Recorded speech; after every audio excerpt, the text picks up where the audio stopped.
August evening hung warm and still over St. Mary Mead, carrying the lingering sweetness of honeysuckle and the satisfied murmur of a village well pleased with itself. The annual church fête had been, by all accounts, a resounding success. The bunting still fluttered between the ancient yews, and the trestle tables, though cleared of their burden of prize-winning vegetables and homemade preserves, stood in neat rows awaiting tomorrow's collection. Miss Jane Marple sat in her small drawing-room, her knitting needles clicking softly as she fashioned a delicate baby shawl for her great-niece. Through her lace curtains, she could see the last stragglers making their way home from the church grounds, their voices carrying the contentment that comes from a day well spent in the service of community spirit and worthy causes. The fête had raised a considerable sum for the Church Restoration Fund, thanks largely to the enthusiastic efforts of Mr.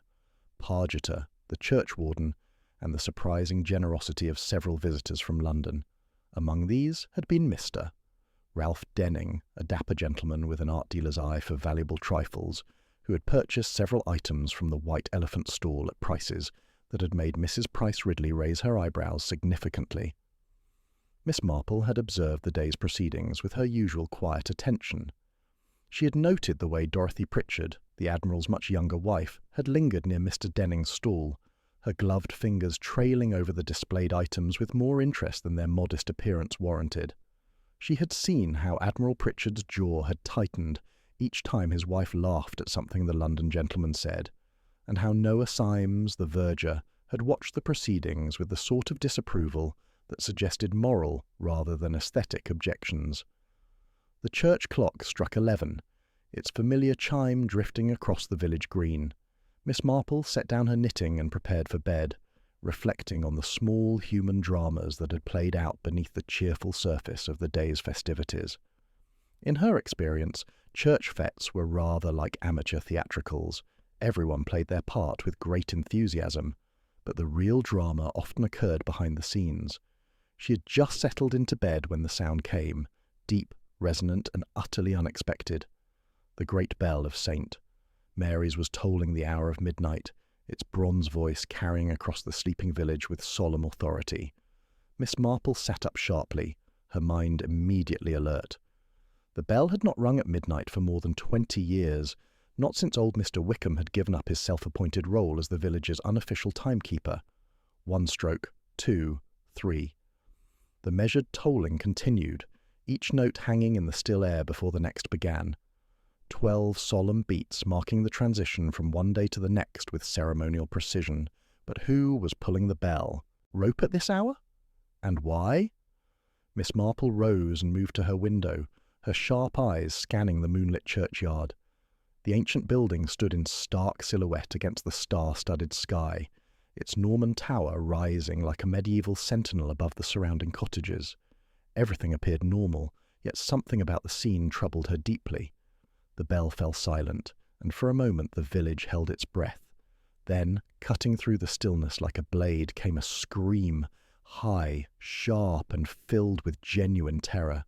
It came from the direction of the church, and it was followed immediately by the sound of running footsteps and urgent voices. Miss Marple quickly donned her dressing gown and slippers. By the time she reached her front gate, lights were appearing in windows throughout the village, and several figures were hurrying toward the church grounds. Dr. Haydock was among them, his medical bag in hand, along with Colonel Bantry and young Timothy Fletcher from the post office. The group converged at the base of the bell tower, where the heavy wooden door stood ajar. Mrs. Emmeline Cavendish, who lived in the large house overlooking the churchyard, was there already, her face pale in the moonlight. "I saw someone enter the tower just before midnight," she was saying to Dr. Haydock. "I couldn't make out who it was, but they had a torch." Then the bell started ringing, and when it stopped, she gestured helplessly toward the open door. Dr. Haydock stepped inside first, his torch beam cutting through the darkness. The others followed, their footsteps echoing on the ancient stone stairs that spiraled upward toward the bell chamber. They didn't have far to climb. At the first landing, where the clock mechanism occupied a small chamber, they found him. Mr. Alastair Finch, the village's most prominent retired solicitor, lay crumpled at the base of the bell rope, his silver head bent at an unnatural angle. The heavy rope hung loose beside him, still swaying slightly from its recent use. "Dear God," whispered the Reverend Clement, who had arrived breathless and dishevelled. What was Alistair doing here at this hour? Dr. Haydock knelt beside the still form, his experienced hands checking for signs of life with professional efficiency. After a moment, he looked up grimly. "He's gone." "Been dead for some time, I'd say. Looks like he fell and struck his head on the stone steps." But Miss Marple, who had arrived quietly and positioned herself where she could observe without interfering, noticed something that gave her pause. The bell rope showed signs of having been pulled vigorously and repeatedly, far more than would have been necessary to toll the midnight hour. And Mr. Finch's position, while consistent with a fall, seemed oddly arranged, as if he had been moved after the initial impact. "The poor man," murmured Mrs. Cavendish. But what on earth was he doing in the bell tower at midnight? It was, Miss Marple reflected, an excellent question. And as she studied the scene with her keen, experienced eye, she suspected that the answer, when it came, would prove far more complex than a simple midnight accident. The bell that had rung at midnight had indeed marked a death, but whether that death had been the reason for the ringing, or merely its unfortunate consequence, remained to be seen. The grey dawn that crept across St. Mary Mead brought with it an atmosphere of unease that seemed to settle over the village like morning mist. By the time the church clock struck 8, the news of Mr. Alistair Finch's death had travelled through every cottage and shop with the efficiency that only small communities can achieve. The postman, young Timothy Fletcher, had proven quite unable to resist sharing the shocking details with each household on his morning rounds, and by the time he reached the far end of the village, his account had acquired several dramatic embellishments. Miss Marple, who had returned home in the small hours after giving her statement to the police constable, found herself the object of considerable attention as she made her way to the village shop for her morning provisions. The bell above the door had barely finished chiming when Mrs. Jameson, the shopkeeper's wife, practically launched herself across the counter. "Oh, Miss Marple, how perfectly dreadful it all is, poor Mr. Finch, and in the bell tower of all places. Timothy Fletcher says you were there when they found him. Whatever do you make of it all?" Before Miss Marple could formulate a response, the shop door burst open with such force that the bell above it gave an indignant jangle. Mrs. Price Ridley swept in, her substantial form radiating the particular satisfaction that comes from being first to possess and disseminate shocking news. "I've just spoken with Dr. Haydock," she announced to the assembled customers, with considerable importance. "He confirms it was a tragic accident. Poor Alistair must have been checking the bell mechanism. You know how particular he was about the church's maintenance, and lost his footing in the darkness." "But why at midnight?" asked Mrs. Jameson, her eyes bright with the sort of curiosity that tragedy inevitably brings. "Surely such work would be better done in daylight." Mrs. Price Ridley waved a dismissive hand, her rings catching the morning light. "You know how eccentric Alistair had become since his retirement, always pottering about at odd hours, inspecting this and that. I'm told he'd been concerned about the bell's condition ever since the storms last month." Miss Marple selected a tin of biscuits thoughtfully, listening to the theories that swirled around her like autumn leaves. In her long experience, she had learned that the immediate aftermath of any shocking event provided a fascinating window into human nature, revealing as much about the observers as about the observed. The shop bell chimed again as Admiral Pritchard entered, his weathered face bearing the grim expression of a man who had seen too much of life's darker side to be easily surprised. His wife Dorothy followed a step behind, her usually immaculate appearance showing signs of a sleepless night. Her gloves were buttoned too tightly, and there was a raw, reddened mark on her wrist where they chafed. "Terrible business," the Admiral said without preamble. "I've just come from speaking with Inspector Slack from Much Benham. He's treating it as an accidental death, of course, but there will need to be an inquest." Dorothy Pritchard shuddered delicately, her hand moving unconsciously to her throat. "I keep thinking about that poor man, all alone in that dreadful place. What could have possessed him to go there at such an hour?" "Perhaps he wasn't alone," suggested a new voice from the doorway. Noah Symes, the verger, stepped into the shop with his characteristic air of righteous disapproval. His thin face was pale, and his hands trembled slightly as he spoke. I saw lights in the church grounds yesterday evening, well after the fete had ended.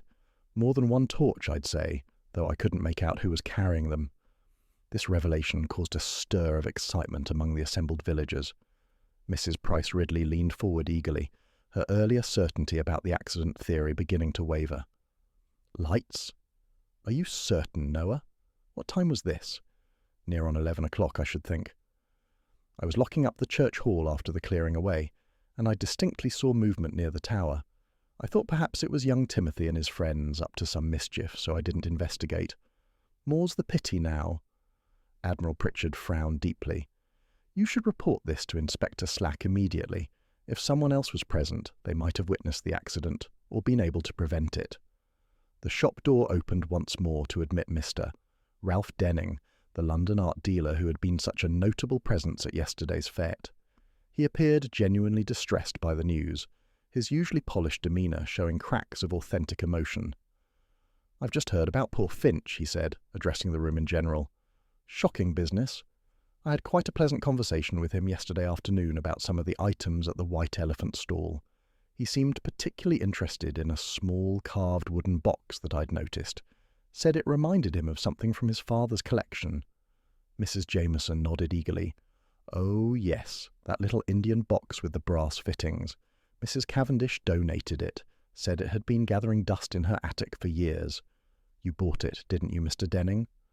"I did indeed." Finch seemed rather disappointed that I'd gotten there first, though he was perfectly gracious about it. Said he might stop by my hotel this evening to have another look at it, if I didn't mind. Naturally, I told him he'd be most welcome. Dorothy. Pritchard looked up sharply at this. "Your hotel? But surely you were planning to return to London after the fete?" Denning shook his head with what appeared to be genuine regret. "Change of plans, I'm afraid." I decided to extend my stay at the Crown for a few days. The village has such charm, and there were several other pieces I wanted to examine more carefully. In fact, I was expecting Mr. Finch to call on me last evening, but he never appeared. Now, of course, I understand why. Miss Marple found this information particularly intriguing. It suggested that Mr. Finch had made plans for the evening, plans that might have been interrupted by whatever had drawn him to the bell tower at midnight. She made a mental note to inquire about the nature of his interest in the carved box. The conversation was interrupted by the arrival of Mrs. Emmeline Cavendish herself, looking every inch the grande dame despite the early hour and the distressing circumstances. Her silver hair was perfectly arranged, and her black dress, while appropriate for mourning, was clearly expensive and well-tailored. "I've just come from the vicarage," she announced with the authority of one accustomed to being listened to. "Poor Reverend Clement is quite beside himself.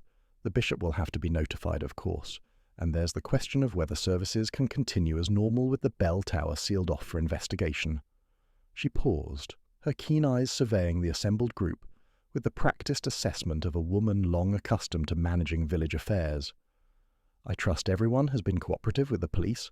It's important that all the facts come to light, particularly regarding anyone who might have been near the church last evening." Her gaze lingered meaningfully on Noah Symes, who shifted uncomfortably under the scrutiny. "I've told Inspector Slack everything I know," he said defensively, "though I begin to wonder if those lights I saw might have been more significant than I first thought." The investigation deepens. As the morning progressed, Inspector Slack arrived at the shop, his notebook in hand, and his expression suggesting that he found the entire village population to be potential obstacles to his investigation. He was a man who preferred facts to theories, evidence to speculation, and he viewed the assembled villagers with the sort of weary patience usually reserved for particularly trying children. "Now then," he said, his voice cutting through the chatter like a knife through butter, "I've been taking statements, and there are several points that need clarification." He consulted his notebook with theatrical precision. "Mr. Finch left his house at 11:45 last night. His housekeeper, Mrs. Bantry, says he was summoned by a note which we haven't been able to locate." This revelation sent another ripple of interest through the gathering. A missing note suggested purpose, intention, something far more intriguing than a simple accident. Furthermore, Inspector Slack continued, clearly enjoying his moment of authority, "Mr. Symes here claims he locked the tower door after the fete, yet somehow Mr. Finch gained access. Either Mr. Symes is mistaken about locking it, or someone else had a key. Noah Symes bristled at this implied criticism. I locked that door myself, Inspector. I've been doing it for 15 years, and I don't make mistakes about such things. If it was opened, then someone else did the opening. And who else has keys? Slack demanded. Only myself and the Reverend, Symes replied stiffly, though I suppose copies could have been made. Inspector Slack made another note, then fixed his gaze on Mr. Denning. Now then, sir, you claim you were at the Crown until 12:30, reading in the lounge. The landlady, Mrs. Cribbins, says lights out is 11:30 sharp, and she saw you go up to your room at 11:25. That's a discrepancy that needs explaining. Denning's composure slipped slightly. Well, yes, I did go to my room, but I couldn't sleep. I came back down to the lounge with a book. Mrs. Cribbins must have missed seeing me return. Must have, Slack repeated dryly. We'll be checking that, sir. Miss Marple's quiet observations. As the various theories and accusations flew around the shop like startled birds, Miss Marple remained quietly thoughtful, her keen blue eyes missing nothing. She noticed the way Dorothy Pritchard's hand kept moving to her throat, as if she were checking for something that should have been there. She observed how Mr. Denning's fingers drummed nervously against his leg when Inspector Slack questioned him about his whereabouts. Most intriguingly, she noted that when Mrs. Cavendish mentioned the carved wooden box, Noah Symes had gone quite pale. In the tea-shop later that morning, opened early because tragedies must be absorbed with proper refreshment, the theories multiplied like currant seeds in a well-made cake. Timothy Fletcher, the postman, confided to anyone who would listen that Mr. Finch had had a heated argument with Admiral Pritchard about subscriptions to the Restoration Fund. The Admiral said he'd give nothing unless we replaced the vestry door with oak of the proper period, Timothy declared, gesturing dramatically with a jam-covered spoon, and Mr. Finch said that was nonsense and economy must prevail. Loud words there were. I heard them near the tombstones yesterday afternoon. Mrs. Hartnell, stirring her tea with considerable vigour, offered her own theory. Mark my words, it's connected to that London man. Heard of those gangs, haven't you? Church plunderers. They take chalices and what not. Probably had poor Mr. Finch meet him there, then did away with him when he tried to stop the theft.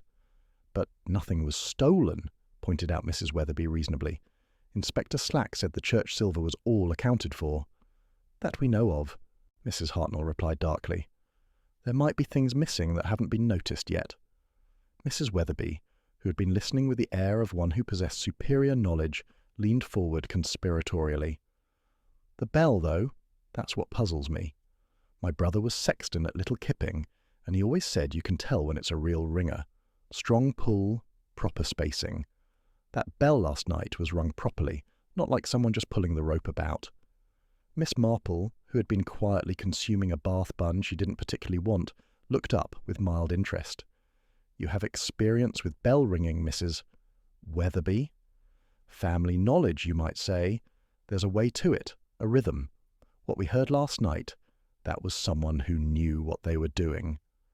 This observation lodged itself in Miss Marple's mind alongside several others. Proper bell ringing suggested knowledge and experience, yet the rope in the tower had shown signs of having been pulled far more vigorously than necessary for 12 measured strokes. It was a contradiction that bothered her, like a piece of knitting where the pattern didn't quite match. Patterns and contradictions. As the day progressed and the initial shock began to settle into the sort of sustained speculation that villagers excel at, Miss Marple found herself thinking about patterns, the patterns of human behaviour that, in her experience, remained remarkably consistent regardless of circumstances. She thought about the missing note that had summoned Mr. Finch from his house. Someone had wanted him at the church at midnight, but who? And why had they chosen such a dramatic method of announcement as the tolling bell? She considered the locked tower door and the question of keys. Noah Symes was adamant that he had secured the building, yet someone had gained access. Either he was mistaken, which seemed unlikely given his 15 years of careful routine, or someone else possessed the means of entry. Most intriguingly, she reflected on the carved wooden box that had so interested both Mr. Finch and Mr. Denning. In her experience, when two people showed unusual interest in the same object, particularly when money or value was involved, complications inevitably followed. The bell that had rung at midnight was already being explained away by most of the village as either a final gesture by the dying man or some sort of mechanical malfunction. But Miss Marple had learned to be suspicious of convenient explanations. In her long observation of human nature, she had found that people rarely did things without purpose, and midnight bell ringing struck her as a very purposeful act indeed. As she made her way home through the village, nodding politely to neighbours who were still gathered in small groups discussing the tragedy, Miss Marple found herself thinking that Inspector Slack, for all his methodical note-taking and official procedures, was looking at the case from entirely the wrong angle. He was seeking evidence of accident or obvious crime, but Miss Marple suspected that the truth lay somewhere rather more subtle, in the realm of human psychology and the complex web of relationships that bound small communities together. The bell that had tolled at midnight had indeed announced a death, but Miss Marple was beginning to suspect that the death itself was not the primary purpose of that solemn, measured ringing. Someone had wanted the village to know exactly when Mr. Alistair Finch had died, and that, in her experience, usually meant that the timing was crucial to understanding not just how he had died, but why. The grey morning light that filtered through the lace curtains of Miss Marple's sitting room found her already dressed and contemplating the events of the previous night, with the sort of quiet attention she reserved for particularly complex knitting patterns. Unlike Inspector Slack, who would approach the mystery with official procedures and direct questioning, Miss Marple understood that the truth often revealed itself through the smallest inconsistencies in human behaviour. A tremor in a voice, a gesture that didn't quite ring true, or the way someone's eyes avoided meeting yours when they spoke of perfectly innocent matters. Her first call was upon Mrs. Elsie Bantry, Mr., Finch's devoted housekeeper, who lived in the neat cottage attached to his Georgian house on the far side of the village green. Mrs. Bantry, a woman of precise habits who took considerable pride in maintaining Mr. Finch's household to exacting standards, received Miss Marple with the sort of dignified grief that spoke of genuine affection for her employer. "Such a shock it's been, Miss Marple," Mrs. Bantry said, settling the tea-tray with hands that trembled only slightly. 43 years I've kept house for Mr. Finch, and never once has he gone out at night without his proper shoes. But last night, his bedroom slippers, if you can credit it, brown felt ones with the leather soles he'd only just had resoled last month. Miss Marple accepted her cup thoughtfully. That does suggest some urgency, doesn't it? As if he hadn't planned to go far, or expected to return quickly. Exactly what I thought, Miss Marple. And his hat. Just the old tweed cap he wears for gardening, not his proper evening hat at all. When the note came, he went quite pale and said he must go out directly. Church business, he said, but he looked, well, troubled is the only word for it. "The note," Miss Marple murmured gently. "Inspector Slack mentioned it. Do you recall anything particular about it?" Mrs. Bantry's mouth tightened with the frustration of someone whose orderly world had been disrupted. Clean paper, folded twice, no envelope. Delivered by hand, though I didn't see who brought it. When I went to clear his study this morning, thinking perhaps he'd left it on his desk, there was nothing. Quite vanished, it has. How very odd.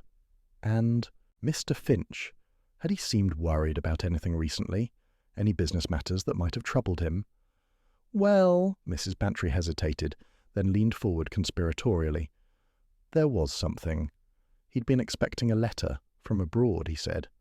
Very important it was, and he kept asking if the post had come. From India, he mentioned once, though he didn't elaborate. And there's another thing, Miss Marple. Mr. Finch never would go up those tower stairs. Said it made his head swim something dreadful. Always sent young Noah if there was anything needed doing up there." This last detail struck Miss Marple as particularly significant. A man with a pronounced fear of heights would hardly choose to investigate the bell tower at midnight unless compelled by circumstances of extraordinary urgency. From Mrs. Bantry's cottage, Miss Marple made her way to the church, where she found the Reverend Clement in a state of considerable agitation. The good man was attempting to prepare for the morning service while simultaneously dealing with the police investigation, and the strain was beginning to show.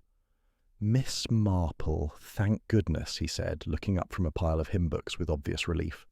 "I confess I'm quite at 6s and 7s. Inspector Slack has been asking about keys, and I fear our arrangements may have been rather more casual than they should have been." "Keys can be such troublesome things," Miss Marple observed mildly, settling herself in a pew where she could observe the vestry table. She noticed immediately the faint coating of pale dust on the surface, chalk-like substance that seemed oddly out of place.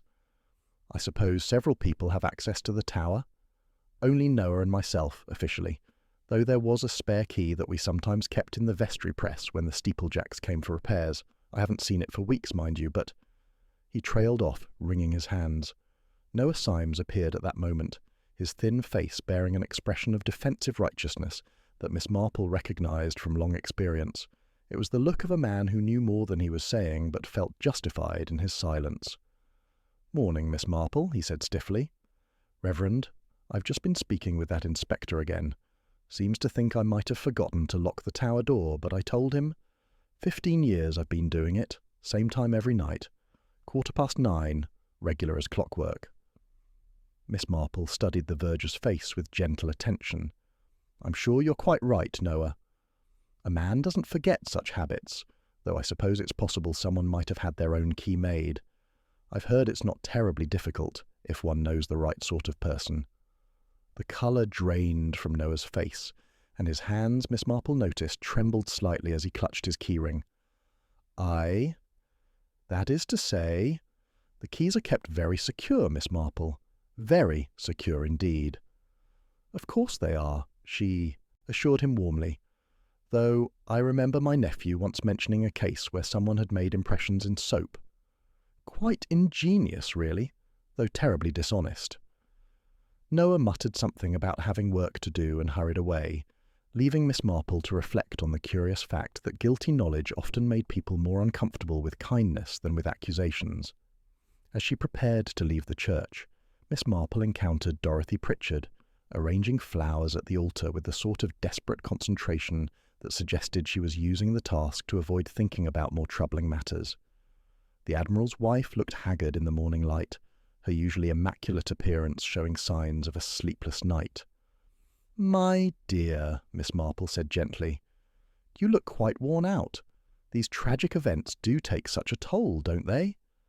Dorothy's hands stilled on the lily stems, and Miss Marple noticed the angry red marks on her wrists, where something had chafed the skin raw. "I keep thinking about that poor man," Dorothy whispered, "all alone in that dreadful place.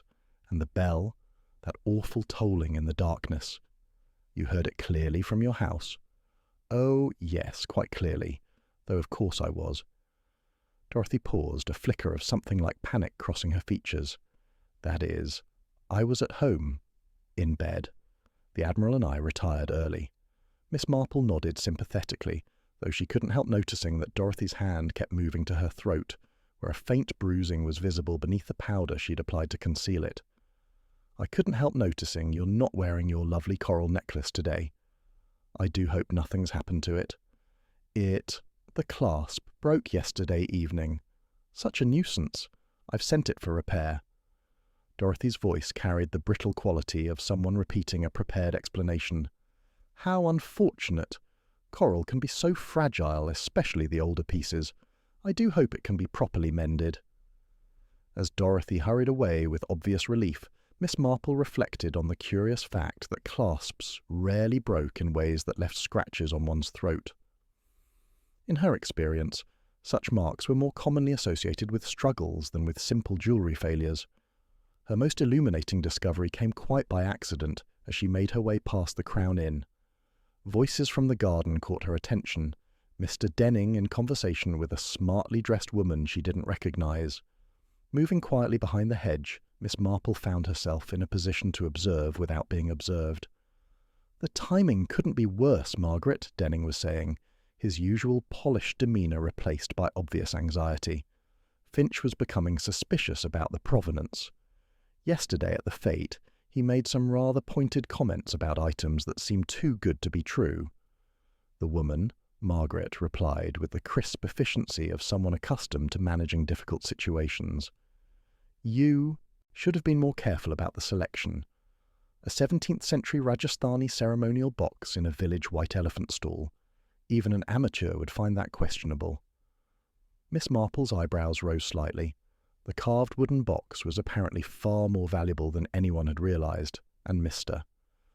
Finch's interest in it had been more than casual curiosity. The old fool actually suggested we have it examined by an expert, Denning continued. Said he had contacts at the British Museum who specialised in Indian artefacts. I managed to put him off, but he was planning to call on me last evening to discuss it further. And did he? No, thank God. Though now, with him dead, we can proceed as planned. The buyer is expecting delivery next week. Miss Marple remained perfectly still as the pair moved away, their voices fading into the distance. But she had heard enough to understand that Mr. Finch's death had been remarkably convenient for certain parties, and that his expertise in Indian artefacts had posed a significant threat to what appeared to be a sophisticated fraud. The pieces of the puzzle were beginning to arrange themselves in her mind, though the complete picture remained tantalizingly elusive. Mr. Finch had discovered something suspicious about the box, and had planned to investigate further. Someone had summoned him to the church at midnight with a note that had subsequently vanished. The bell had been rung by someone with knowledge and skill, yet the rope showed signs of a struggle. As the afternoon progressed, Miss Marple observed Inspector Slack's official car departing from the Crown Inn, followed shortly by a taxi containing Mr. Denning and his luggage. The art dealer's sudden departure struck her as remarkably convenient and remarkably suspicious. In her experience, when the obvious suspect removed himself from the scene so precipitously, it usually meant that someone else was working very hard to ensure that suspicion fell upon them rather than where it truly belonged. The bell that had tolled at midnight was beginning to reveal its secrets, but Miss Marple knew that the most dangerous moment in any investigation was when one began to think one understood the truth. Human nature, as she had learned over many years of careful observation, was far more complex than it appeared on the surface, and the real murderer was often the person who seemed least likely to have committed the crime. As she made her way home through the village, nodding politely to neighbours who were still discussing the tragedy in hushed tones, Miss Marple reflected that the investigation had only just begun. The obvious clues, the missing note, the locked door, the convenient departure of the suspicious stranger, were merely the surface of a much deeper and more personal drama. Someone in St. Mary Mead had committed murder, and they had used the midnight bell to create an alibi that was both audacious and, she was beginning to suspect, remarkably clever. The morning brought Inspector Slack back to St. Mary Mead with the sort of purposeful energy that suggested significant developments. Miss Marple, who was deadheading her late roses with the methodical care that August blooms required, observed his brisk stride toward the Crown Inn with quiet interest. When he emerged 20 minutes later, with a leather attaché case and an expression of considerable satisfaction, she knew that the case was about to take what he would consider a decisive turn. The scene that unfolded in the Crown's lounge within the hour was precisely the sort of dramatic revelation that Inspector Slack relished. The principal players were assembled, Mrs. Price Ridley with her nose fairly quivering with anticipation, Admiral Pritchard looking grimly official, Dorothy clinging to her husband's arm with what appeared to be nervous exhaustion, and Noah Symes hovering near the doorway with the defensive posture of a man who expected to be blamed for something. "Ladies and gentlemen," Inspector Slack began, his notebook held with ceremonial importance, "I believe we have uncovered the truth behind Mr. Finch's tragic death." He opened the attaché case with theatrical precision, revealing a collection of items that immediately drew sharp intakes of breath from the assembled villagers. First, he produced the carved wooden box, now revealed in all its intricate beauty, the brass fittings gleaming, the detailed carving showing the unmistakable craftsmanship of genuine antiquity. "This," he announced, "is not the simple trinket it appeared to be at yesterday's fête. According to experts I've consulted in London, this is a 17th century Rajasthani ceremonial box, worth considerably more than the £5 Mr. Denning paid for it." Mrs. Price Ridley gasped audibly. £5? But surely it must be worth— "Several hundred at the very least," Slack confirmed grimly, "possibly more to the right collector." Which brings us to this. He produced a small leather diary, its pages filled with neat handwriting, Mr. Denning's private journal, conveniently left behind in his hasty departure. It details what he calls his acquisition opportunities, a euphemism, it appears, for systematically defrauding country folk of valuable items they don't recognise. The inspector flipped through several pages with practised efficiency. Here, for instance, he describes the Saint, Merrymead Fete, as promising hunting ground, and notes that the old solicitor has a keen eye, may require careful handling. It's clear that Mr. Finch had begun to suspect the true nature of Mr. Denning's business. Admiral Pritchard leaned forward with the sort of grim attention he had once given to enemy ship movements. "You're suggesting Denning killed Finch to prevent exposure?" "I'm suggesting nothing, Admiral. The evidence speaks for itself." Slack produced several more items from the case, 2 brass blanks, shaped remarkably like church keys, a tin containing what appeared to be modelling clay, and a sheet of Crown-in notepaper with Tower Midnight pencilled in a hasty hand. "Key-making materials," Slack explained with satisfaction, "found hidden in Mr. Denning's room after his departure, and this note, which I believe was used to lure Mr. Finch to his death. Mrs. Cribbins has confirmed that Mr. Denning left his room at approximately 11:45 last night, despite his claims of retiring early. He returned just after 1 o'clock, appearing dishevelled and agitated." The assembled villagers absorbed this information with the sort of horrified fascination that tragic revelations invariably produced. The pieces seemed to fit together with satisfying precision: the outsider, the fraud, the desperate attempt to silence the one person who could expose the scheme. Dorothy Pritchard spoke for the first time, her voice carrying a tremor of what might have been relief. "So, it was never about the church at all? Just greed and fear of discovery?" "I'm afraid so, Mrs. Pritchard, a sordid business of art fraud that cost a good man his life." Inspector Slack closed his notebook with the air of a man who had successfully concluded a difficult case. "Mr. Denning is now the subject of a nationwide manhunt. I expect him to be in custody within days." As the crowd began to disperse, murmuring among themselves about the shocking revelation, Miss Marple remained quietly seated in her corner chair, her keen blue eyes studying the evidence with the sort of gentle attention she usually reserved for particularly complex knitting patterns. The solution was neat, logical, and entirely satisfying to those who preferred their mysteries solved with dramatic flourishes and clear-cut villains. Yet something about the arrangement troubled her deeply. In her long experience of human nature, she had learned to be suspicious of explanations that tied up too neatly, like parcels wrapped with excessive care to conceal their true contents. She considered the physical evidence Inspector Slack had presented so triumphantly. The diary was certainly damning, but it struck her as remarkably convenient that a man engaged in systematic fraud would document his activities so thoroughly, then abandon such incriminating evidence in his hotel room. In her experience, successful criminals were usually more careful about such matters. The key-making materials were similarly troubling. If Mr. Denning had gone to such elaborate lengths to create duplicate keys, why would he leave the evidence where it could be easily discovered? And why would a London art dealer possess the specialised knowledge required to make functional key impressions? Most significantly, there was the matter of the bell itself. Mrs. Weatherby's observation about proper bell-ringing technique had lodged in Miss Marple's mind like a splinter. The midnight tolling had been executed with skill and precision, 12 measured strokes that spoke of familiarity and experience. Mr. Denning, whatever his other talents, was unlikely to possess such specialised knowledge. As she made her way home through the village, Miss Marple encountered Mrs. Emmeline Cavendish near the church gates. The older woman appeared deeply troubled, her usual commanding presence diminished by obvious distress.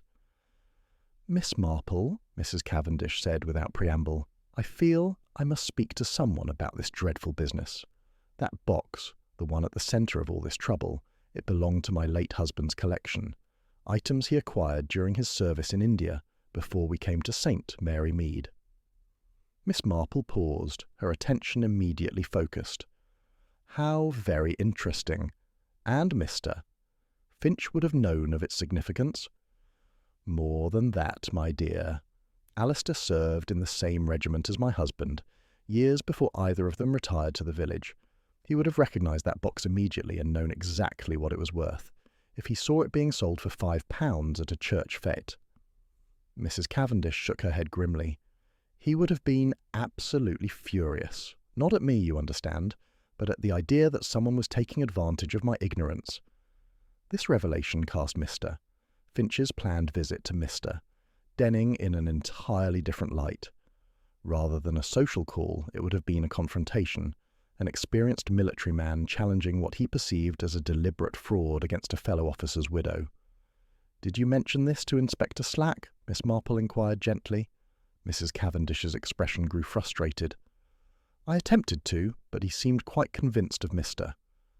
Denning's guilt and wasn't particularly interested in what he called historical complications. Said the regimental connection was merely coincidental." As they parted company, Miss Marple found herself thinking about coincidences and the way they accumulated around certain events like iron filings around a magnet. In her experience, when too many convenient explanations presented themselves simultaneously, it usually meant that someone was working very hard to ensure that the truth remained hidden. She paused at her garden gate, observing Dorothy Pritchard in the distance, arranging flowers at the church with the sort of desperate concentration that suggested she was using the familiar task to avoid thinking about more troubling matters. The Admiral's wife still wore her high-collared dress, and her movements seemed careful, as if she were protecting herself from further injury. The coral necklace remained conspicuously absent, and Miss Marple found herself wondering about the exact circumstances of its repair. In her long experience, jewellery clasps rarely broke in ways that left scratches on one's throat, and coral beads, while delicate, typically required considerable force to shatter completely. As evening approached, and the village settled into what appeared to be satisfied calm, Miss Marple reflected that Inspector Slack's solution, while dramatically satisfying, left too many questions unanswered. Mr. Denning might indeed be guilty of art fraud, and his hasty departure certainly suggested consciousness of guilt. But murder, in her experience, was rarely committed by strangers for purely financial motives. The bell that had tolled at midnight had been rung by someone who knew the church intimately, someone who understood both the mechanism and the symbolic significance of that ancient bronze voice calling across the sleeping village. The timing had been deliberate, the execution precise, and the purpose far more complex than simple misdirection. Someone in St. Mary Mead had committed murder, and then used the village's most public timepiece to establish their innocence with remarkable audacity. The question was not whether Mr. Denning was a criminal, that seemed increasingly likely, but whether he was the right criminal for this particular crime. Miss Marple gathered her thoughts as carefully as she would gather dropped stitches in a complicated pattern. The obvious suspect was often the most convenient, rather than the most accurate, and in her long observation of human nature, she had learned that the real villain was frequently the person who worked hardest to ensure that suspicion fell elsewhere. The midnight bell had indeed announced a death, but Miss Marple was becoming increasingly certain that its primary purpose had been to announce a time, a specific moment that someone, somewhere needed the entire village to remember with absolute precision, and that, in her experience, usually meant that the timing was crucial not to understanding when Mr. Finch had died, but to establishing where someone else had been when he died. The quiet of Sunday morning settled over St. Mary Mead like a familiar shawl, though the events of the previous evening had left an undercurrent of unease that even the familiar rhythms of worship could not entirely dispel. Miss Marple attended the early service as was her custom, taking her usual place in the third pew from the front, where she could observe both the congregation and the chancel with equal discretion. The Reverend Clement's sermon, delivered with more than his usual fervour, spoke of divine justice and the mysterious ways in which truth eventually revealed itself. Miss Marple found her attention divided between his earnest words and the small human dramas playing out around her. Dorothy Pritchard sat rigidly upright, her high collar carefully arranged to conceal what appeared to be fading bruises on her throat. Noah Symes handled the collection plate with hands that trembled slightly, and Mrs. Cavendish, usually so commanding in her front pew, seemed diminished and distracted. As the congregation rose for the final hymn, Miss Marple noticed something that made her pause mid-verse. Mrs. Cavendish was using a different hymnal from the others, an older leather-bound volume that appeared to have been hastily retrieved from somewhere other than the usual rack. When the service concluded and the congregation began to file out, Miss Marple lingered, ostensibly to straighten the hymn books in her row. It was then that she noticed the folded paper protruding slightly from the pages of the leather-bound hymnal that Mrs. Cavendish had left behind in her apparent haste to depart. Miss Marple retrieved it with the gentle efficiency of someone long practised in noticing what others overlooked. The paper was of good quality, cream-coloured and folded twice with precise creases. When she opened it, her sharp eyes immediately recognised the handwriting, the same careful script she had observed in Mr. Finch's study, with its characteristic legal precision and slightly backward slant. The message was brief but illuminating. Tower door, midnight, urgent matter regarding the Indian box requires immediate discussion. A.F. Miss Marple studied the note with growing interest. This was not the anonymous summons that Inspector Slack had theorised, but a communication from Mr. Finch himself, signed with his initials. The implications were startling, rather than being lured to his death by a mysterious correspondent, Mr. Finch had been the one requesting the midnight meeting. She made her way to the vestry where she found Noah Symes arranging the communion silver with unusual care. His movements were precise but nervous, and she noticed that his hands bore faint traces of a pale, chalky substance. "Such a terrible business, Noah," she said gently, settling herself where she could observe his reactions. "I do hope the police investigation hasn't been too disruptive to your duties." Noah's hand stilled on the silver chalice. "It's been difficult, Miss Marple. All these questions about keys and timing and such makes a man wonder if he's been doing his job properly all these years. I'm sure you have, Noah. Though I did hear something rather curious from young Constable Williams. He mentioned that you noticed something odd about the timing of the bell that night." The colour drained from Noah's face, and the chalice rattled slightly as his hands began to tremble. "Aye, that is, the bell.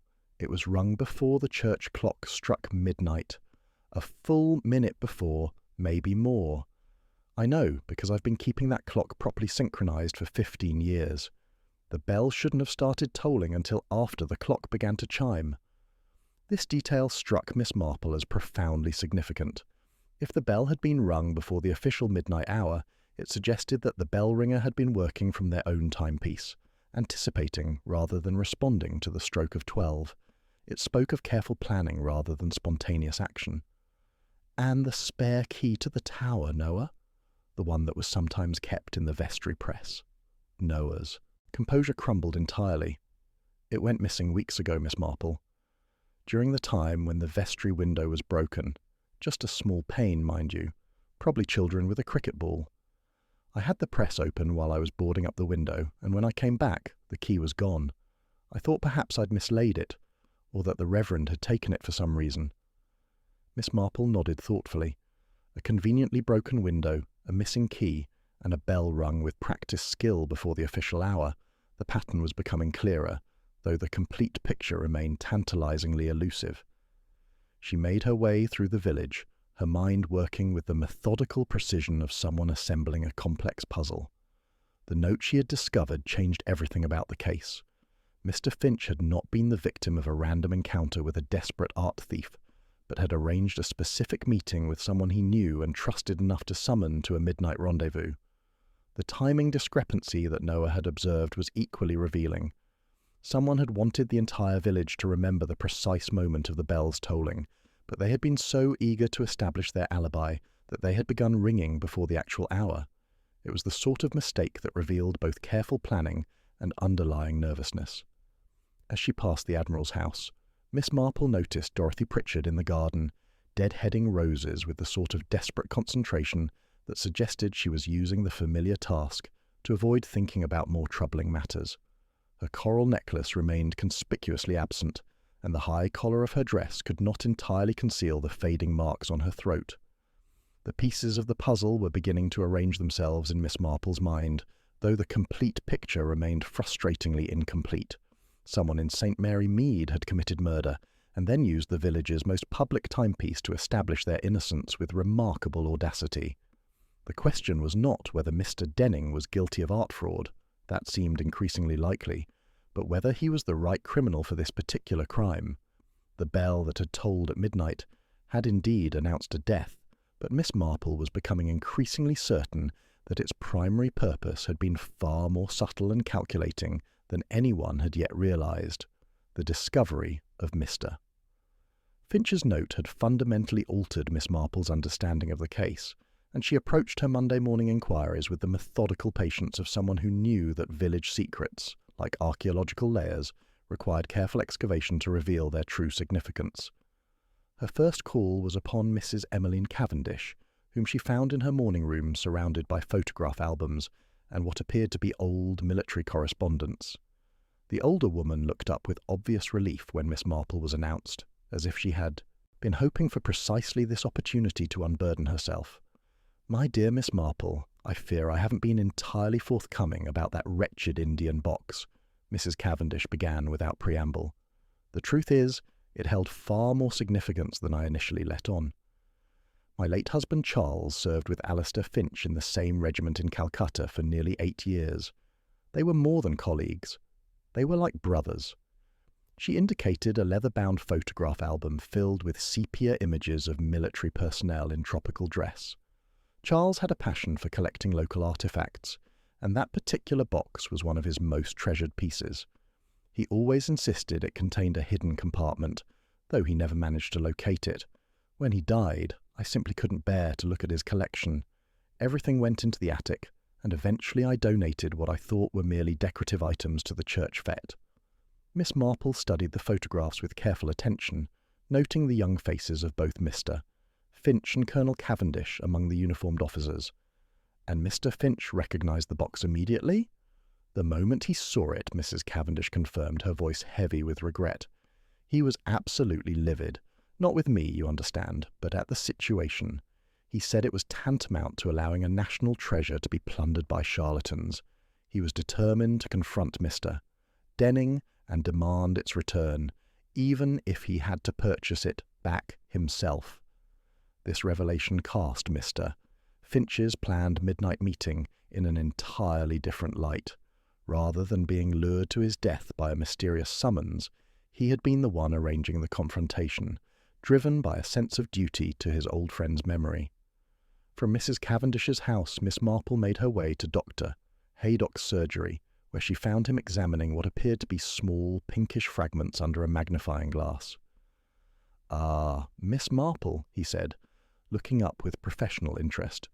"I was hoping you might stop by. These coral fragments were found embedded in the stone steps of the bell tower, near where poor Finch was discovered. Rather telling, don't you think?" Miss Marple examined the delicate pieces with growing certainty. "They appear to be from a necklace, the sort that might break during a struggle." "Precisely my thought. And there's something else. The pattern of injuries wasn't entirely consistent with a simple fall. The head wound, certainly, but there were also pressure marks on the throat that suggested manual contact. Someone had their hands on him before he fell. The physical evidence was beginning to paint a clear picture of violence rather than accident, and Miss Marple found herself thinking of Dorothy Pritchard's conspicuously absent coral necklace and the fading bruises on her throat that no amount of powder could entirely conceal. Her encounter with Dorothy herself came quite by chance as she passed the Admiral's house. The younger woman was in the garden, attacking the rose bushes with pruning shears with the sort of desperate energy that suggested she was using the familiar task to avoid confronting more troubling thoughts. "My dear," Miss Marple said gently, settling herself on a convenient garden bench, "you look quite worn out. These tragic events do take such a toll, don't they?" Dorothy's hands stilled on the rose stems, and Miss Marple noticed the angry red marks on her wrists where something had chafed the skin raw. "I keep thinking about that poor man," Dorothy whispered. "All alone in that dreadful place. You heard the bell clearly from your house?" "Oh, yes, quite clearly. Though, of course, I was—" Dorothy paused, a flicker of panic crossing her features. "That is, I was at home, in bed. The Admiral and I retired early." Miss Marple nodded sympathetically, though she couldn't help observing that Dorothy's hand kept moving to her throat in an unconscious gesture of protection. "I couldn't help noticing you're not wearing your lovely coral necklace today. I do hope nothing's happened to it." "The clasp broke yesterday evening," Dorothy replied with the brittle quality of someone repeating a carefully rehearsed explanation. Such a nuisance. I've sent it for repair. How unfortunate. Coral can be so fragile, especially when one is under strain. I imagine the Admiral has been quite concerned about the Church Restoration Fund. Such a responsibility for him. Dorothy's composure cracked slightly. He's been under terrible pressure. The fund is nowhere near its target, and he's invested so much of his own money. There was some hope of a large donation, but... She trailed off, wringing her hands. And Mr. Finch was involved in securing this donation? The Admiral thought so, but Alistair seemed to be dragging his feet. There was a dreadful argument yesterday afternoon after the fete. The Admiral accused him of incompetence, of not trying hard enough. He said some terrible things. Miss Marple absorbed this information thoughtfully. Financial pressure, old military connections, and personal animosities were creating a volatile mixture that could easily lead to tragedy. Her final call of the morning was upon Noah Symes, whom she found in the church vestry, polishing the silver with unusual concentration. His hands, she noticed, bore faint traces of the same chalky substance she had observed earlier. "Such a terrible business, Noah," she said gently. "I understand you've been particularly helpful to the police investigation." Noah's hands trembled slightly as he set down the chalice. "I've told them what I know, Miss Marple. About the timing of the bell and the missing key and such, though I keep thinking there might be more I should remember. The human mind often protects us from recalling painful details," Miss Marple observed kindly, "though sometimes those details prove to be quite significant. The chalk dust on your hands, for instance, is that from marking the bell rope?" Noah looked down at his hands with surprise, as if seeing the white residue for the first time.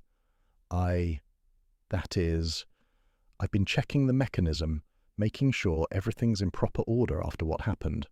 The rope showed signs of unusual wear, as if it had been pulled more vigorously than necessary. This detail confirmed Miss Marple's growing suspicion that the midnight bell had been rung not once, but multiple times, perhaps in panic, perhaps in an attempt to establish a precise time of death. Someone had used the village's most public timepiece to create an alibi, but their nervousness had betrayed them through excessive effort. As she made her way home through the village, Miss Marple reflected on the complex web of relationships and motivations that was emerging. The obvious suspect, Mr. Denning, remained conveniently absent, but the real drama was unfolding among people who had known each other for years, people whose carefully maintained facades were beginning to crack under the pressure of guilt and fear. The bell that had tolled at midnight was revealing its secrets, but Miss Marple knew that the most dangerous revelations were yet to come. The village settled into an uneasy quiet on Tuesday evening, the kind of stillness that follows traumatic events when people retreat into their homes and try to pretend that familiar routines can restore normalcy. Miss Marple, who had learned over many years that desperate people rarely remained inactive for long, positioned herself by a sitting-room window with her knitting, and waited. She had the distinct impression that whoever had used the midnight bell once would find themselves compelled to use it again. Her vigil was rewarded at 17 minutes before midnight, when the great bell began to toll with the same measured deliberation that had marked the previous incident. Miss Marple rose immediately, noting that once again the bell was ringing before the church clock's mechanism had begun its preparatory clicks. Someone was working from their own timepiece, anticipating rather than responding to the official hour. By the time she reached the churchyard, several villagers had already converged on the scene. Admiral Pritchard strode across the green with his naval chronometer in hand, his weathered face grim with purpose. 11:43 precisely, he announced to no one in particular, his voice carrying the authority of a man accustomed to exact timekeeping. Dorothy followed several paces behind, her face pale in the moonlight, and her hand pressed protectively to her throat. Noah Symes emerged from the shadows near the church porch, his expression a mixture of fear and resignation. "The rope's been tampered with," he called out, his voice hoarse with strain. "I heard it start to toll, then stop sudden-like. Someone's been at it with a blade." Inspector Slack's motor car arrived with its characteristic squeal of brakes, and the inspector himself emerged with the sort of grim satisfaction that suggested he viewed this second incident as confirmation of his theories rather than a complication of them. "Stand back, everyone," he commanded. though he allowed Admiral Pritchard to accompany him up the narrow stone stairs while Dr. Haydock followed close behind. Miss Marple, whose slight figure rarely attracted official attention, slipped into the procession with the quiet confidence of someone who belonged wherever interesting events were unfolding. The bell chamber revealed immediate signs of disturbance. The rope had been severed cleanly, its cut end showing the silvery gleam of fresh hemp fibres mixed with what appeared to be a fine metallic dust. "Professional job," Admiral Pritchard observed, examining the cut with the practised eye of someone familiar with maritime rigging. "Clean slice, no fraying. Done with proper shears, not a common knife." Dr. Haydock knelt beside the severed rope, his medical training extending to careful observation of physical evidence. "There's something else here, Inspector. Look at this." He indicated a small object that had been caught in the bell mechanism itself, a delicate coral bead, its surface worn smooth and its colour the distinctive pink of genuine specimens. More significantly, tucked behind one of the wooden supports that held the bell housing, Inspector Slack discovered a linen handkerchief bearing the initials D.P. embroidered in careful feminine script. The fabric carried a faint but distinctive scent that Miss Marple immediately recognised, not the lavender or rosewater typically associated with ladies' accessories, but the clean, sharp odour of the oil used to maintain brass fittings and mechanical devices. Dorothy Pritchard, who had remained at the base of the tower, gave an involuntary cry of distress when the handkerchief was displayed. "I don't understand," she said, her voice carrying the brittle quality of someone whose carefully maintained composure was beginning to crack. "I haven't been near this place since the other night. How could my handkerchief possibly be here?" "Perhaps," Miss Marple suggested gently, "someone wanted it to be found. In my experience, evidence that presents itself so conveniently often serves purposes other than simple identification." As the small crowd began to disperse, murmuring among themselves about this disturbing development, Miss Marple noticed Admiral Pritchard lingering near the tower entrance. His weathered hands bore faint traces of the same metallic dust that had marked the severed rope, and his naval uniform jacket showed a pale smear across one sleeve, the sort of mark that might be left by contact with a chalky dressed rope. She approached him with the diplomatic directness that had served her well in countless delicate situations. "Admiral, these recent events must be particularly trying for someone, with your sense of duty and precision. The timing of both incidents, for instance, so carefully orchestrated, yet just slightly off the official hour." Pritchard's military bearing wavered slightly. "Timing is everything in naval operations, Miss Marple. A ship's chronometer can mean the difference between successful navigation and disaster. In civilian life, one learns to maintain the same standards of precision." "Indeed, and the Church Restoration Fund, such a responsibility for you. I imagine the financial pressures have been considerable." The Admiral's jaw tightened, and Miss Marple observed the way his hands clenched unconsciously at his sides. "The parish depends on that fund, Miss Marple. Without it, the Church will continue to deteriorate. Sometimes difficult decisions must be made for the greater good." As they parted company, Miss Marple reflected on the significance of what she had observed. The severed bell rope represented more than simple destruction of evidence. It was a sign of increasing desperation, of someone who realized that their carefully constructed timeline was beginning to unravel under scrutiny. The second incident had indeed shifted suspicion, but not in the direction that Inspector Slack anticipated. Rather than pointing more firmly toward the absent Mr. Denning, it had revealed the growing panic of someone much closer to home. The deliberate cutting of the rope, the planted evidence, the precise timing that was just slightly wrong, these were the actions of someone with intimate knowledge of the Church and its mechanisms, someone whose naval training had instilled habits of precision that betrayed them, even in moments of desperation. The bell that had tolled at midnight was finally ready to reveal its complete story, but Miss Marple knew that the most dangerous moment in any investigation was when the guilty party realized that their deception was failing. The second incident at the bell tower had been an attempt to reinforce a crumbling alibi, but it had succeeded only in providing additional evidence of the killer's identity and growing desperation. The quiet Wednesday morning found Miss Marple in her sitting room, her knitting needles clicking with the steady rhythm that had accompanied her most profound reflections for more than 60 years. The second incident at the bell tower had not shocked her so much as confirmed what she had begun to suspect, that when desperate people choose public instruments to anchor private lies, they inevitably return to them like nervous children checking hidden sweets. She found herself thinking of young Captain Morrison from Much Benham, some 20 years past. Morrison had been a man of rigid military discipline who had murdered his commanding officer during what appeared to be a routine inspection. His naval training had served him admirably in planning the crime, but had ultimately betrayed him through his compulsive attention to detail. He had arranged every aspect of the scene with such precision that the very perfection of his alibi had aroused suspicion among those who understood that life rarely unfolds with such convenient exactitude. The parallel to Admiral Pritchard was unmistakable. Both men possessed the same military background, the same ingrained habits of precision and timing that could become liabilities when applied to civilian murder. The Admiral's insistence on exact chronometer readings, his knowledge of rope and rigging, his familiarity with the Church's mechanical systems, all of these professional advantages had become personal betrayals. Miss Marple reflected on another case that bore troubling similarities.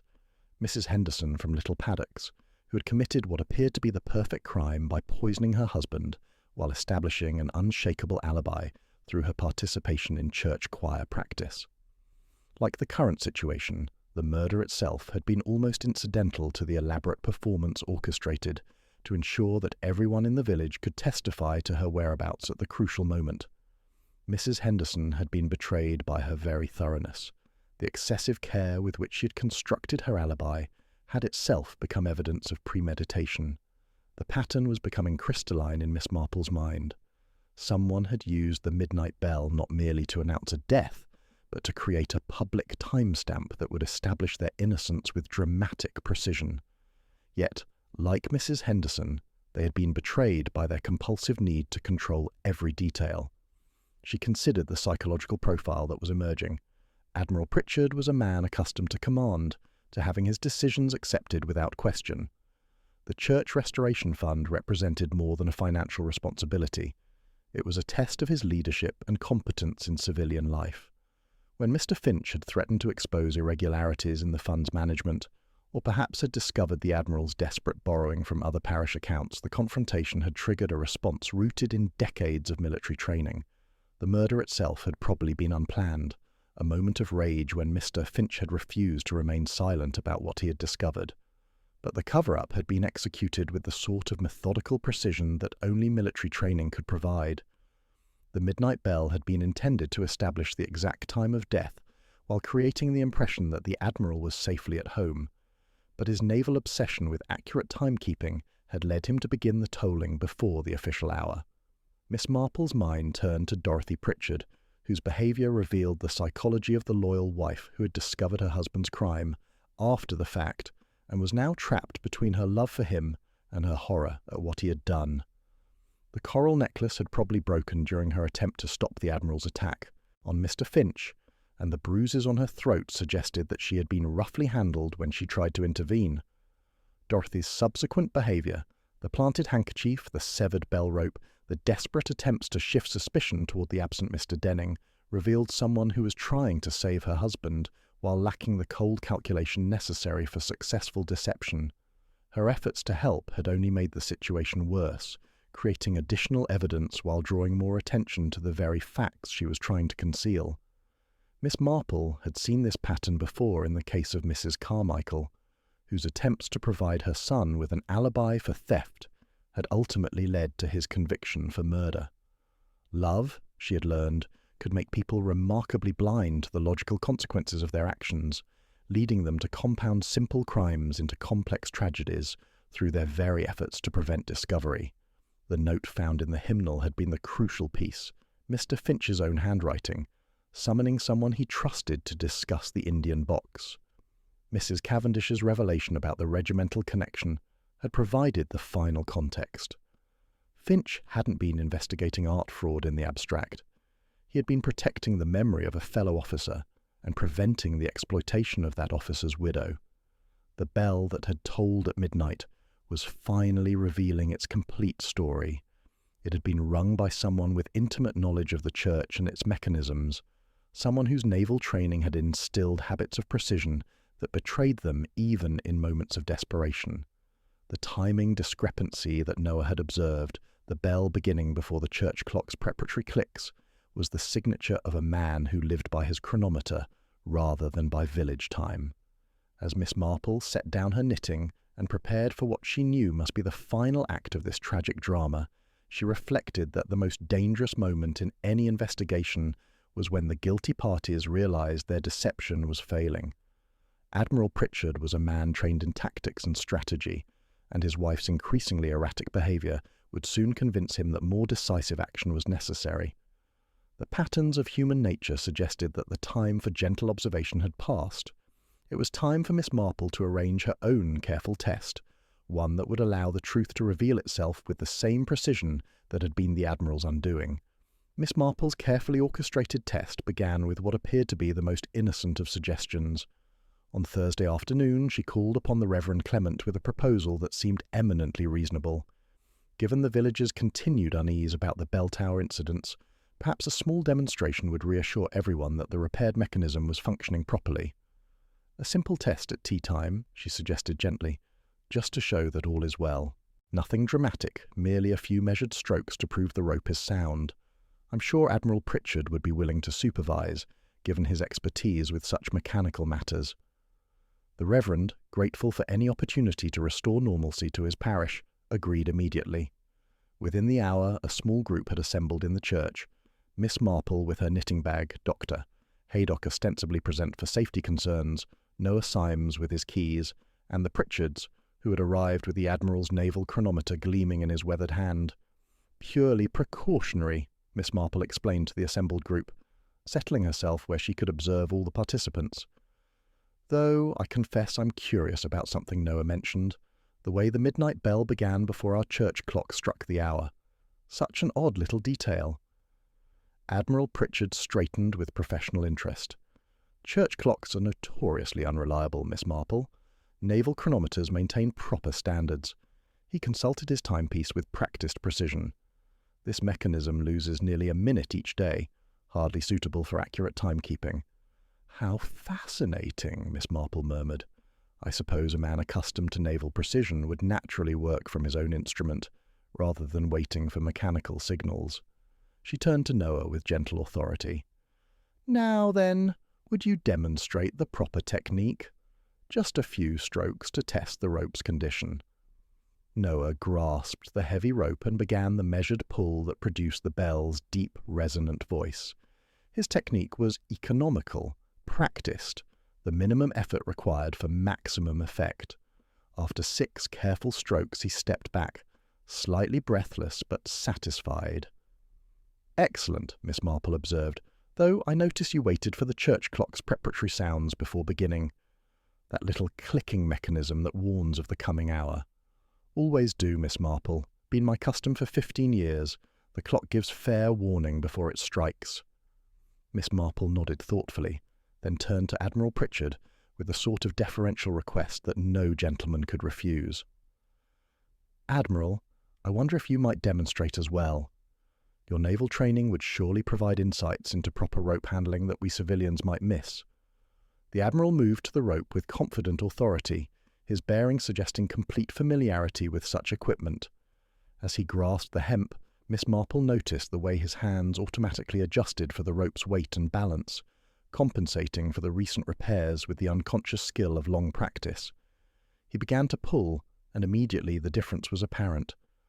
Where Noah had worked with the bell's natural rhythm, the Admiral fought against it, his strokes more forceful than necessary, his timing slightly off as if he were working against some internal urgency.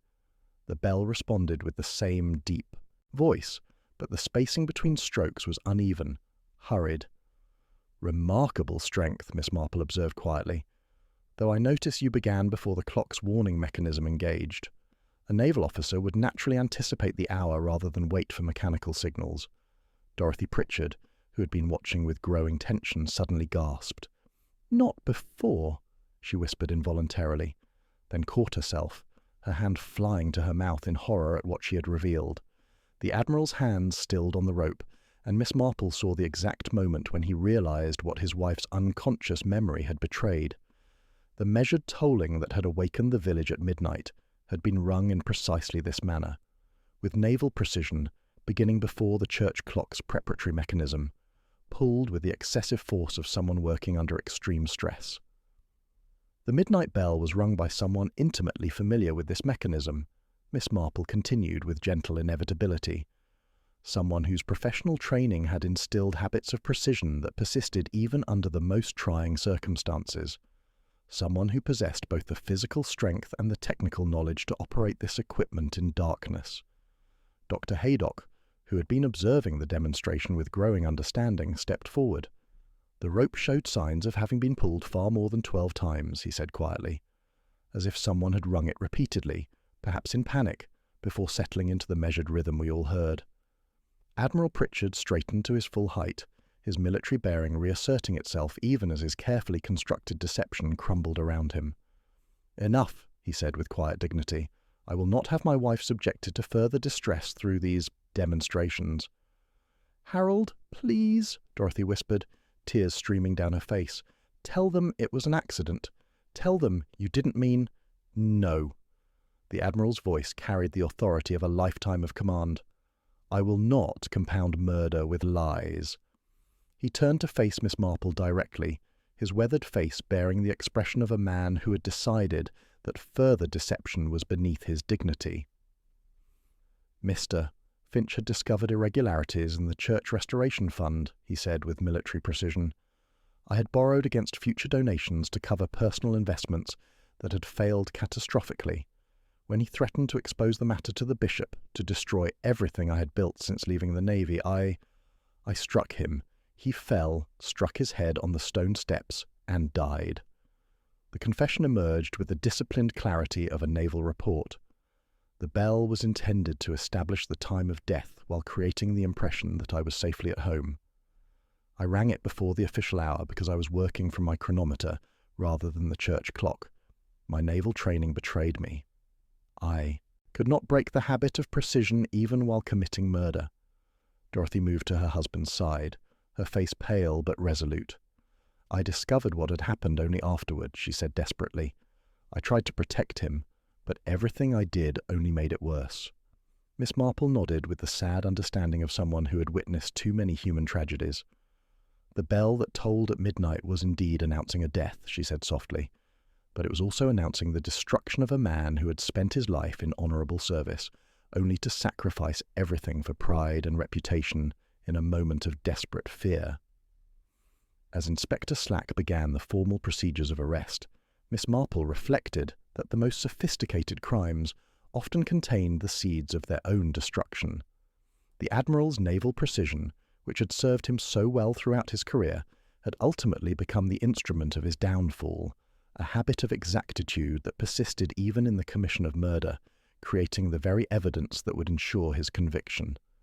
The bell that had rung at midnight had finally revealed all its secrets, and the village of St. Mary Mead could begin the slow process of healing from a tragedy born of human weakness and the terrible arithmetic of pride. The church hall on Friday evening bore witness to the final act of a tragedy that had shaken St. Mary Mead to its foundations. Miss Marple had suggested, with her characteristic gentle authority, that the community deserved to understand exactly how the deception had been constructed and why it had ultimately failed. The assembled villagers, Mrs. Price Ridley with her notebook of grievances, Mrs. Cavendish bearing her dignified sorrow, Noah Symes clutching his keys, doctor, Haydock with his medical certainty, and the Reverend Clement seeking redemption for his parish, sat in expectant silence. Inspector Slack occupied the front row with official satisfaction, while Admiral Pritchard maintained his military bearing despite the handcuffs that awaited him. Dorothy sat beside her husband, her face bearing the hollow expression of someone whose carefully constructed world had collapsed entirely. "The midnight bell," Miss Marple began, her knitting needles clicking with measured precision, "was never intended to announce Mr. Finch's death. It was designed to create the perfect alibi, a public timestamp that would establish Admiral Pritchard's innocence through the testimony of an entire village. She paused to examine her stitches with the same careful attention she had given to examining the evidence. The plan was remarkably sophisticated. The Admiral arranged to meet Mr. Finch at the Tower to discuss the financial irregularities that threatened his reputation. When that discussion ended in tragedy, he faced a choice between confession and an elaborate deception that would preserve everything he had built since leaving the Navy. Inspector Slack consulted his notebook with professional precision. The physical evidence supports this timeline. The bell began tolling at 11:59, a full minute before the church clock struck midnight. Mrs. Pritchard provided testimony that her husband was safely at home, reading by the fire. Exactly, Miss Marple agreed. But that small discrepancy, the bell beginning before the church clock's preparatory mechanism, was the fatal flaw in an otherwise brilliant plan. Noah, with his 15 years of experience, immediately recognized that something was wrong. A village bell ringer works with the church clock. A naval officer works with his chronometer. She turned to address the Admiral directly, her voice carrying gentle understanding rather than accusation. Your naval training served you admirably in conception but betrayed you in execution. You understood that the bell's voice would carry across the entire village, creating dozens of witnesses to the precise time of death. You calculated that Dorothy's alibi testimony, combined with the physical impossibility of reaching the tower and returning home within the established time frame, would prove your innocence beyond question. Admiral Pritchard straightened in his chair, his professional pride intact despite the circumstances. The strategy was sound, he said with military detachment. The execution revealed my limitations as a civilian. The rope told its own story, Miss Marple continued, her needles never pausing. Dr. Haydock observed that it had been pulled far more than 12 times, with excessive force that spoke of desperation rather than devotion. Only someone with intimate knowledge of such mechanisms could operate them effectively in darkness, yet the technique revealed naval training rather than ecclesiastical experience. Dr. Haydock nodded grimly. The coral fragments embedded in the stone steps confirmed the struggle. Mrs. Pritchard's necklace broke when she attempted to prevent the cover-up, not the original crime. Dorothy spoke for the first time, her voice barely audible. I found Harold in his study, staring at his chronometer and calculating timing. He said his reputation couldn't survive even an accidental killing, that the Navy had been his life and he couldn't bear to end it in scandal. I provided the alibi because I loved him, but every attempt I made to help only made things worse. Miss Marple's expression softened with compassion. The planted handkerchief, the severed bell rope, the attempts to implicate Mr. Denning, these were acts of desperate loyalty that only drew more attention to the facts you were trying to conceal. The brass oil scent on the handkerchief revealed recent contact with the bell mechanism, while the precise cut of the rope showed naval expertise rather than random vandalism. Mrs. Cavendish, who had remained silent throughout the explanation, finally spoke with quiet authority. Alistair died protecting my late husband's memory and preventing me from being defrauded. He deserved better than to become the victim of financial desperation and wounded pride. Inspector Slack closed his notebook with official finality. Mr. Denning will answer for his art fraud, but the evidence consistently pointed to someone with intimate knowledge of the church and its mechanisms. The diary entries and key-making materials were too convenient, too perfectly arranged to be genuine evidence of murder. Miss Marple gathered her knitting with methodical care. The midnight bell was meant to be the perfect alibi, establishing innocence through the precision that had defined a distinguished naval career. Instead, it became the instrument of justice, revealing the truth through the very exactitude that was meant to conceal it. Admiral Pritchard rose with the dignity that had characterized his service to the Crown. Miss Marple, he said formally, you have conducted your investigation with the thoroughness and honour that duty required. I regret only that my final command was so poorly executed. As Inspector Slack completed the formal procedures and led the Admiral into the gathering darkness, Miss Marple remained in the empty church hall, listening to the familiar sounds of the village settling into evening quiet. The bell that had tolled at midnight would ring again for happier occasions, its bronze voice restored to its proper purpose of marking time rather than manufacturing lies. The truth, as always, had revealed itself through the patient observation of human nature and the inexorable logic of evidence. In her long experience, Miss Marple reflected, the most sophisticated deceptions often contain the seeds of their own destruction, betrayed by the very habits and training that had once been sources of strength and pride. The weeks that followed Admiral Pritchard's confession brought to St. Mary Mead the peculiar mixture of relief and melancholy that accompanies the resolution of any profound disruption to village life. The community, like a garden after a violent storm, began the slow process of assessing damage and nurturing new growth from what remained. Justice and legal resolution. The legal proceedings unfolded with the methodical precision that characterized British justice. Admiral Pritchard, maintaining his military dignity throughout the trial, received a sentence that reflected both the gravity of his crime and the mitigating circumstances of his previously exemplary service. His confession, delivered with characteristic directness, spared Dorothy the ordeal of testifying and provided the court with complete understanding of the financial desperation that had driven him to such desperate measures. Mr. Ralph Denning, apprehended at Dover while attempting to flee to France, faced separate charges for his systematic fraud against rural communities.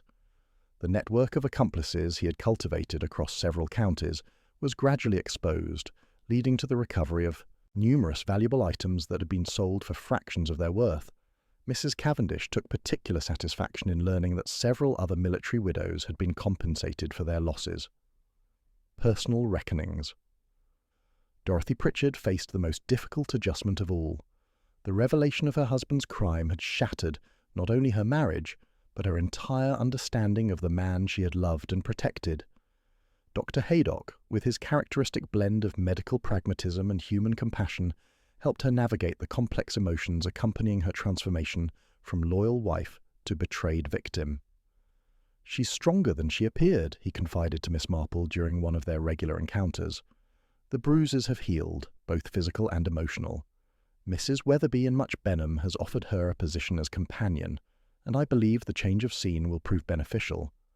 Noah Symes, initially devastated by his unwitting role in providing access to the bell tower, gradually recovered his confidence under Reverend Clement's gentle encouragement.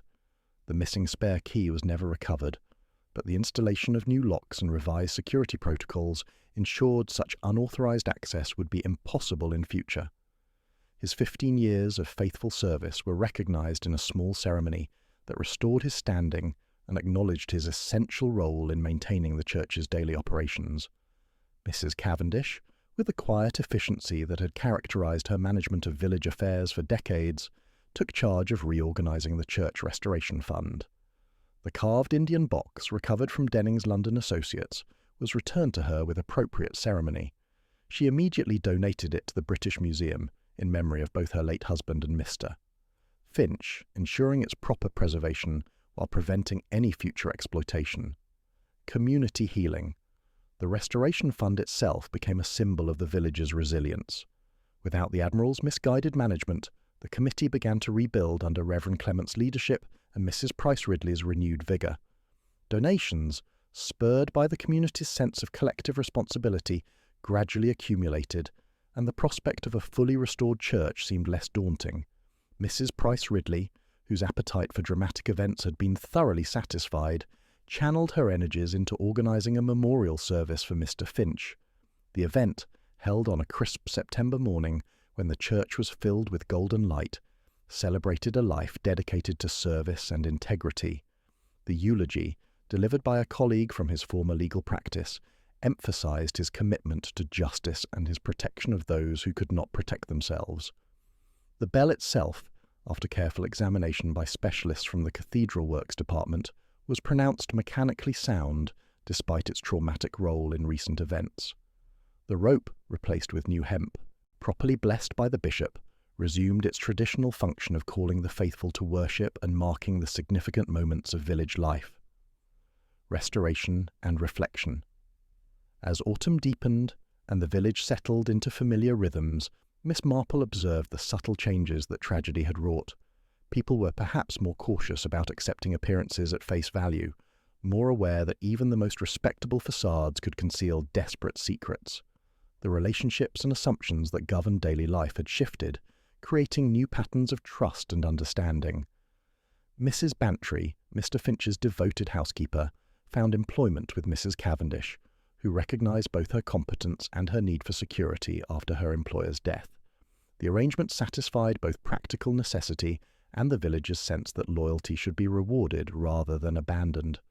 Miss Marple, attending the memorial service with quiet satisfaction, reflected that the true tragedy lay not in Mr. Finch's death, but in the circumstances that had driven a previously honourable man to commit such a desperate act. In her long observation of human nature, she had learned that the most profound tragedies often arose from the collision between personal pride and financial desperation, particularly among those whose entire identity was bound up in professional reputation. The midnight bell would ring again for celebrations and sorrows, but its voice would carry the memory of lessons learned about the price of deception and the ultimate triumph of patient observation over elaborate lies. St. Mary Mead had emerged from its ordeal with deeper understanding of both human frailty and human resilience, ready to face whatever mysteries the future might bring. The golden light of late autumn filtered through Miss Marple's lace curtains, casting gentle patterns across her sitting room as she worked methodically on a new knitting project, a delicate shawl with a pattern of small bells along its border. The design pleased her. It reminded her that even the most utilitarian objects could carry beauty when crafted with proper attention to detail. Outside her window, St. Mary Mead was settling into the quieter rhythms of the season, the dramatic events of summer now woven into the village's collective memory like threads in a familiar tapestry. The patterns of human nature revealed. The month since Admiral Pritchard's conviction had brought a gradual restoration of peace, though Miss Marple observed that profound disruptions always left subtle changes in their wake. People nodded to each other with perhaps more careful attention, spoke with greater consideration of the weight their words might carry, and maintained their relationships with the heightened awareness that comes from witnessing how quickly respectability could crumble under pressure. In her long observation of human nature, Miss Marple had learned that people revealed their essential character most clearly under extreme pressure. Crisis stripped away social conventions and exposed the fundamental values that governed behaviour when appearances no longer mattered. Admiral Pritchard had demonstrated this principle with tragic precision. His naval training, which had served him so admirably throughout his career, had become both the instrument of his crime and the mechanism of his downfall. The midnight bell had been intended to create a false timeline, establishing innocence through the precision of public testimony. Yet time, Miss Marple reflected, was ultimately incorruptible. It revealed truth rather than concealing it, betraying lies through the very exactitude that was meant to support them. The Admiral's chronometer, symbol of his professional competence and personal pride, had become the instrument of justice by creating discrepancies that careful observation could detect. Individual transformations. Dorothy Pritchard, now residing in Much Benham as companion to Mrs. Weatherby, had demonstrated the dangerous arithmetic of love, how devotion could transform reasonable people into accomplices, creating additional crimes in the service of concealing original ones. Her coral necklace, broken in struggle, had become a metaphor for relationships built on incomplete understanding of one's partner's true character. Yet her subsequent decision to rebuild her life showed a different kind of courage, a quiet fortitude that Miss Marple recognised and admired. Noah Symes had emerged from the ordeal with renewed confidence in his essential role. His 15 years of faithful service had made him both unwitting guardian of secrets and invaluable witness to truth. The spare key that had disappeared during the convenient window repair had been his professional responsibility, yet its theft had enabled the very crime he would have died to prevent. His intimate knowledge of the Church's mechanisms, dismissed by authorities as mere eccentricity, had provided crucial evidence. It proved, yet again, that the most vital observations often came from those deeply rooted in their environment, those who noticed subtle discord in the symphony of daily life. Mrs. Cavendish had embodied the complex relationship between past and present that characterized village life. Her husband's military service had created connections that survived death, binding Mr. Finch to protect her interests even at the cost of his own life. Her dignity in the face of personal violation, her decision to donate the recovered box to the British Museum, had transformed a symbol of exploitation into a memorial of honour and service. The village's resilient street Mary Mead itself had demonstrated the particular strength that comes from accepting painful realities while maintaining compassion for human frailty. Rather than turning away from difficult truths or seeking comfortable scapegoats, the community had supported the patient investigation that brought justice to both victim and perpetrator. The Church Restoration Fund, reorganized under new leadership, had become a symbol of collective resilience and renewed purpose. The bell that had tolled at midnight on that August evening had indeed announced more than a death. It had marked the moment when carefully constructed facades gave way to fundamental truths about human nature. Now restored to its proper function, its bronze voice carried forward the memory of lessons learned about the price of deception and the ultimate triumph of truth over elaborate lies. Miss Marple's deeper understanding. As evening settled over the village and the church clock prepared to strike the hour, Miss Marple reflected that her method had never been one of forceful interrogation or dramatic deduction, but rather a patient, almost botanical, cultivation of truth. She had planted a question here, watered a suspicion there, and allowed the natural unfolding of human nature to bring answers to fruition. People, she had learned, told you what they were, not so much with words as with the way they reached for a teacup or minded a key, the very angle at which they met each dawn. Admiral Pritchard had been a man of exactitudes. Even his crime had been precise, trusting chronometer over village clock, command over council. Dorothy had been love personified, loyalty carried to the point of wreckage. Mr. Finch had remained even in death the careful solicitor, his final note properly folded, measured and signed. The enduring lessons. The midnight bell would continue to mark time for generations yet to come, its voice a reminder that time itself was perhaps the most reliable witness to human affairs. The mystery was closed, but its deeper lessons about human nature, community responsibility, and the inexorable relationship between time and truth would endure, as long as people gathered in villages and tried to understand the complex motivations that drove their neighbours to both nobility and desperation. As the church clock stirred itself to mark the evening hour, Miss Marple fancied that the bell waited for the gentle click of gears before it spoke, as if even brass could learn humility. 12 strokes came and went, properly spaced, neither anxious nor delayed. Village time, not naval time, the humility of waiting rather than the command to begin. She gathered her knitting with methodical care, reflecting that consistency was not virtue but opportunity. It was how one knew when something was out of place. And because things would always be out of place, there would always be work for those who listened with patience and observed with understanding. The most sophisticated crimes, she had learned, often contained the seeds of their own destruction, betrayed by the very precision that was meant to ensure their success. Outside, St. Mary Mead returned itself to the comfortable silence of evening, the rope in the tower hanging straight and proper, ready to call the faithful to worship and mark the significant moments of village life. Life would continue measuring itself, and Miss Marple, quietly alert to the old patterns that never quite changed, would measure along with it, patient as time and perhaps a little kinder than truth.